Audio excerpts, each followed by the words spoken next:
Good morning, my friends, and welcome to The Simple Sober Life. I am Joshua, and I help others make simple changes to create a life of awesome. Welcome, my friends, to day 3 of my Savannah vacation. I have been having such a fantastic time. I've never been to Savannah before, and so I've pretty much just been exploring what the city has to offer. And even though we are still in this coronavirus epidemic, and there are some restrictions placed on, well, the entire country, this city is making progress in reopening.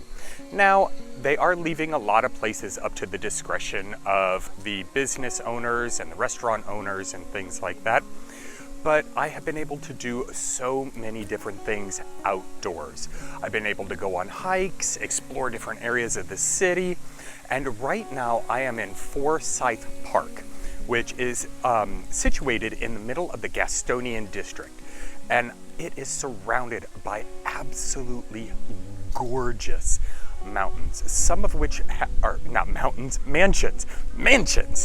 So, some of them have been turned into private clubs and others are residents, but these are absolutely beautiful homes. And I can't wait to get out and explore more about this area. This is an absolutely incredible area to be in. And I don't know about you, but it's kind of my cup of tea. I've always pictured myself as a wealthy mansion owner, even at the times I was living in my car.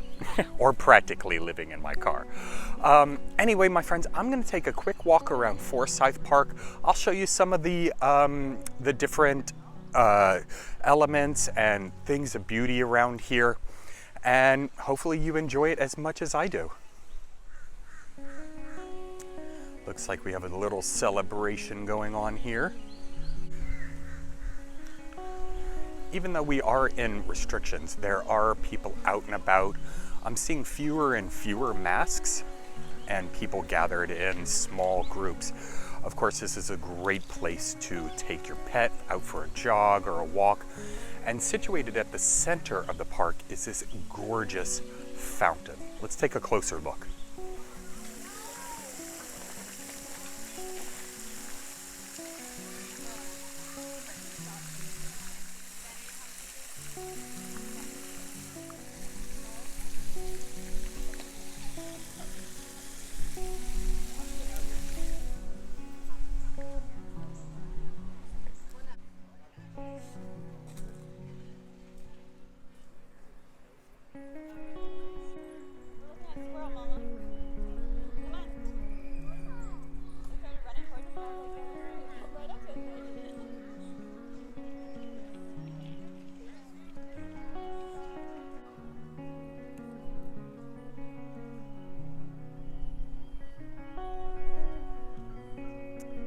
Looks like we've got a small farmer's market going on. Super exciting. I love farmer's markets. Nothing better than getting out into the farmer's market, doing some people watching, shopping local merchants. Love this stuff.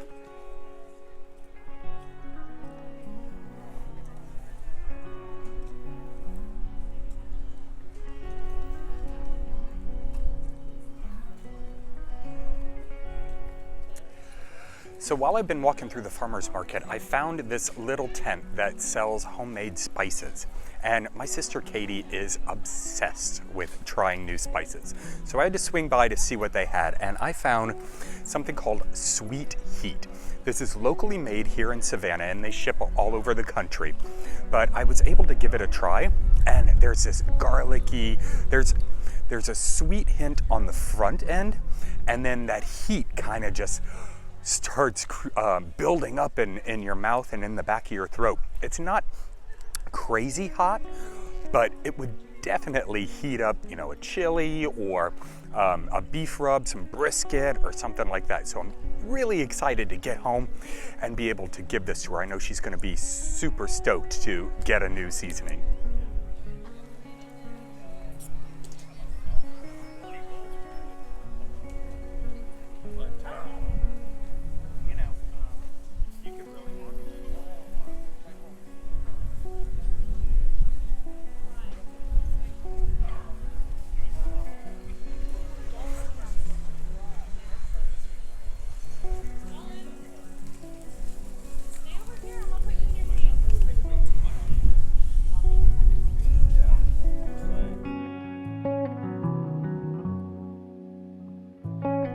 just along the side of Forsyth Park, they've got this incredible amphitheater. I'd imagine that they put on concerts and shows here. How fantastic would it be to sit in this beautiful park and listen to some classical music, some rock music, some jazz, see a show being put on. Fantastic.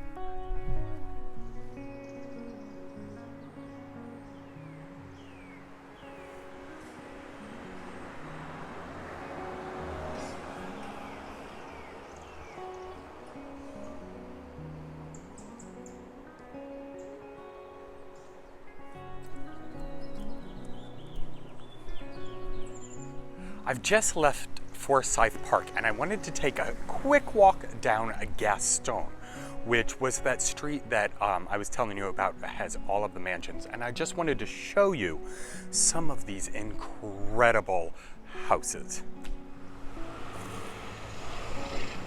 Now, most of these houses really depict the old world charm.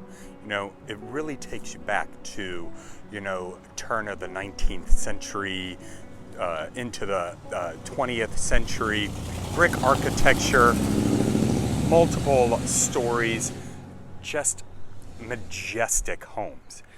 And fortunately, this one is for sale. I kind of wonder how much a house like this right across the street from Forsyth Park would go for.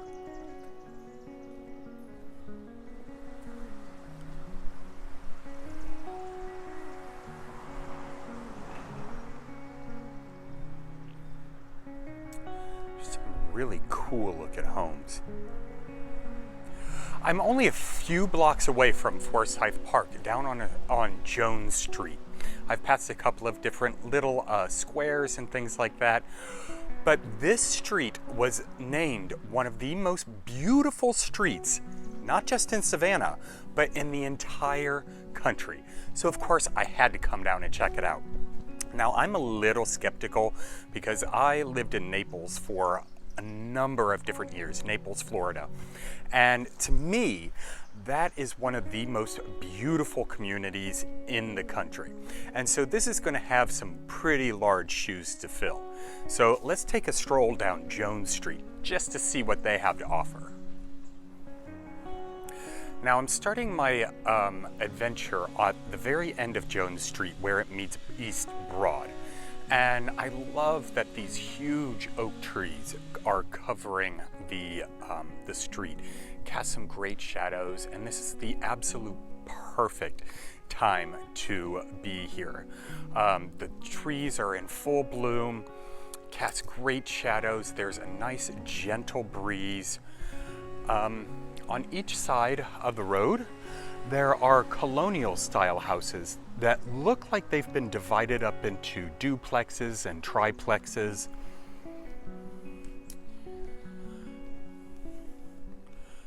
There's what looks to be a really old brick home over there. It's got a very neighborhood-like feel to it.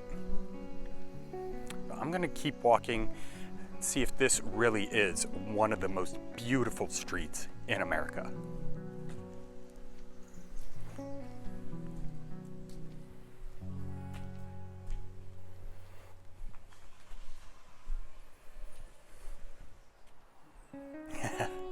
Now this takes me back. While it might be good for Savannah streets, I can assure you it was not great for my purposes up in North Carolina.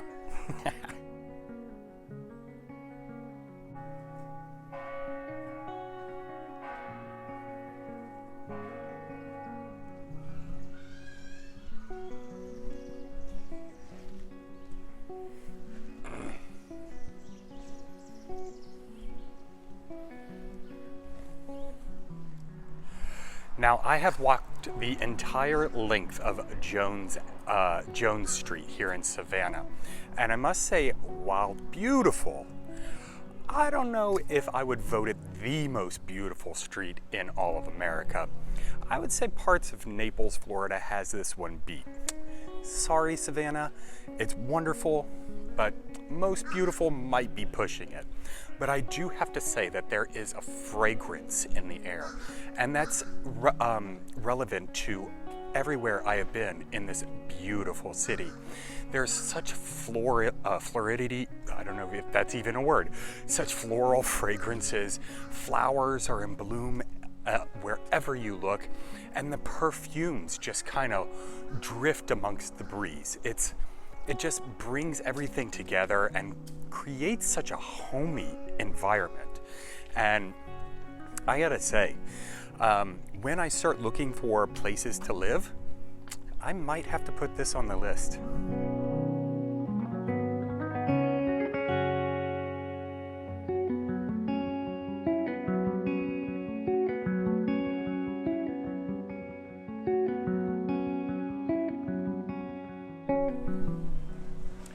I've since wandered away from Forsyth Park and back down to City Market, close to the riverfront. Now, if you remember, on Thursday, this was the very first place I visited. And it seems like more people have come out, a couple more shops have opened, so I'm gonna take another round around this before I try and find something for lunch. Now, a trip to Savannah would not be complete without at least one stop to Savannah's original candy maker. They actually make, how you doing?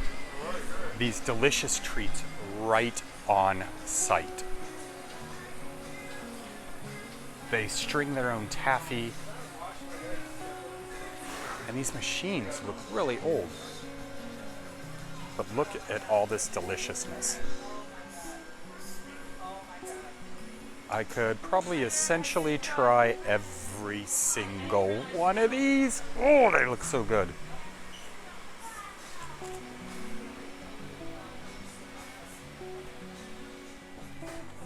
Holy Moses. Look at those candies. At first I thought they were all jelly beans, but no, these are all candies of different assortments. That looks like an art piece.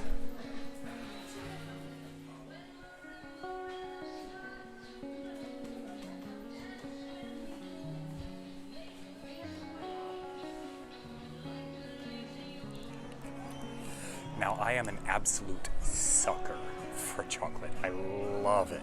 If I have another vice, it would definitely be sweets. But, so from the Savannah Candy Company, I got a gopher.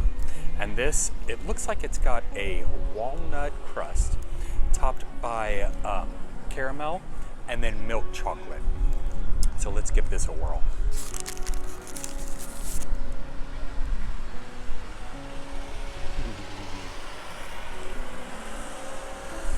Oh my God. Holy Moses. I could eat about 3 dozen of these. Oh my gosh, it's so good. It's got the crunch of the walnuts, the creaminess of the caramel, sandwiched by that chocolate crunch on top. Oh, so good.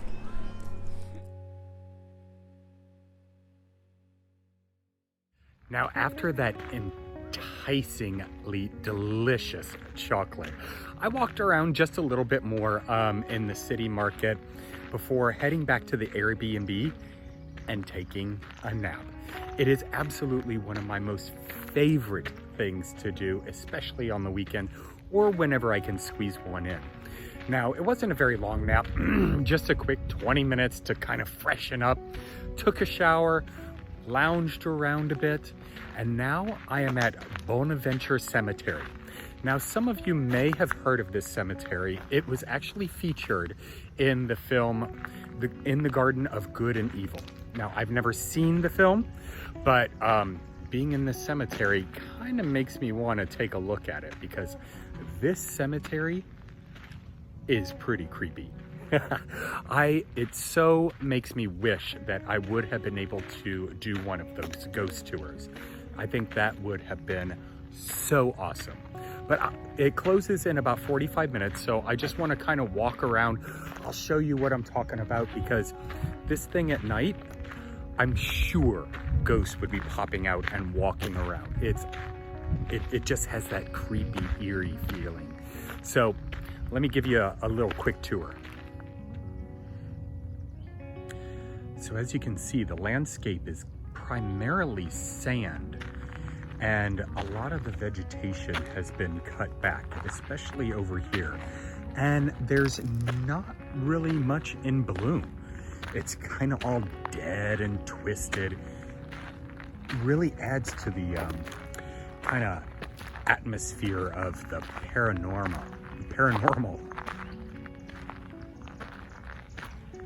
You got moss hanging from the live oaks. A lot of big monuments dedicated to families. It looks like they have their own plots as to where multiple family members are buried in close proximity to each other.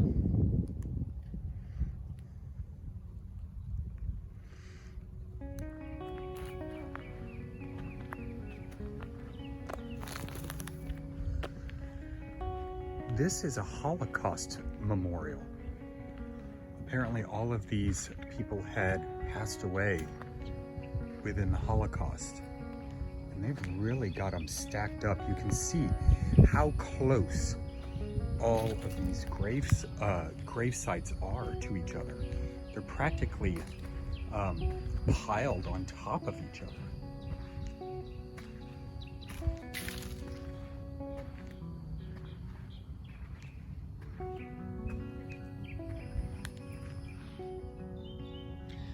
And this Holocaust memorial just keeps going and going. Now I'm reading some of the dates, and obviously these are not people who perished during the Holocaust. So I'm presuming that maybe they were survivors of the Holocaust. Otherwise, I'm not sure why they would be in the Holocaust memorial part of the cemetery.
Now, this stunning cemetery was actually established in 1846 and sits on about 160 acres atop a bluff overlooking the Wilmington River.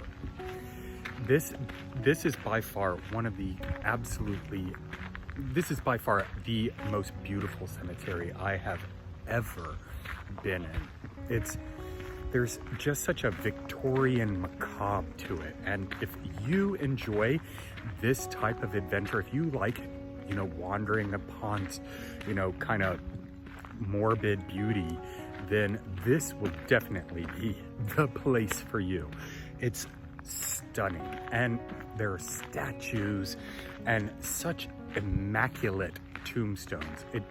I'm blown away by the intricacy and the detail put into some of these monuments. It's spectacular, quite breathtaking actually. Now the cemetery closes in about 20 minutes and I forgot where my car is. So I've got to kind of scurry around and figure out where I left my car so I don't get trapped in here overnight, because I'm not so sure I would like what I find after dark.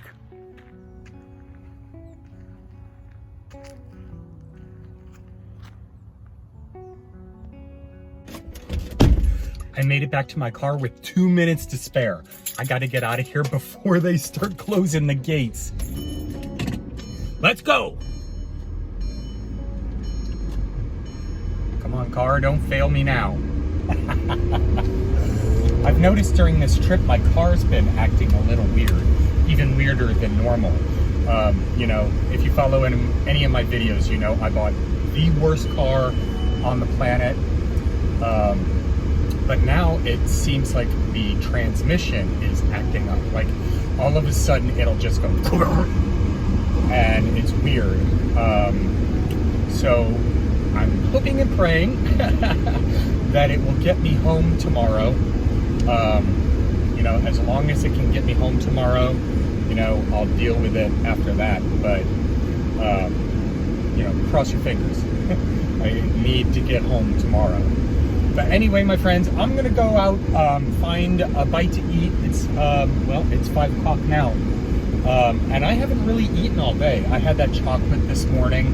I still have pizza left over from last night in the fridge, but I think I might want to, you know, get out there and grab something. So I hope you're having a fantastic day. If you are enjoying these videos, please give them a big old thumbs up. Make sure to comment down below. If you have any ideas on what to see in Savannah, I would love to hear them, because I am definitely coming back. Also subscribe, and I will talk to you soon. Cheers, my friends.